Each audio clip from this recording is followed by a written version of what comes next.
Batas para mas maengganyo mga investor na mamuhunan sa Pilipinas nilagdaan ni Pangulong Bongbong Marcos. Yan ang Corporate Recovery and Tax Incentives for Enterprises to maximize opportunities for reinvigorating the economy o Create More Act. Sa ilalim nito, ibababa ang corporate income tax sa 20% mula sa dating 25%. Sisimplihan din ang batas ang pagre-refund ng VAT, pati documentary requirements at local taxation. Dinoble ang deductions para sa gastusin sa kuryente. Pananatilihin din ang tax incentives sa mga kumpanya nagpapatupad ng work from home arrangement para sa kalahati ng bilang ng mga tauhan. Ang mga incentive na yan matatanggap sa loob ng 27 taon mula sa dating 17 taon lang. Iniakda ang Create More Act ni Senador Sherwin Gatchalian at Mig Zubiri sa Senado at Congressman Joey Salceda naman sa Kamara.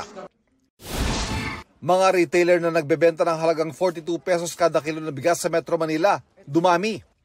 Lumabas yan sa inspeksyon ng Agriculture Department.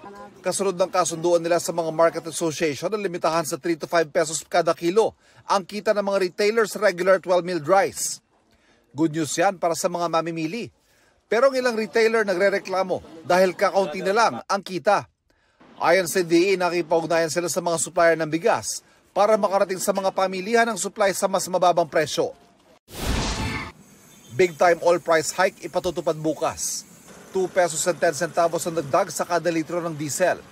1 peso and 50 centavos naman sa kada litro ng gasolina. 1 peso and 20 centavos naman para sa kada litro ng kerosene. Una nang sinabi ng Department of Energy na ilan sa mga nakikitang dahilan ng pagmahal ng krudo ay ang pagbaba ng halaga ng piso, ang premium na idinagdag sa pagbili ng mga produktong petrolyo at ang gastos sa pagpapadala o freight cost. Para sa GMA Integrated News, Ivan Mayrina ang inyong saksi.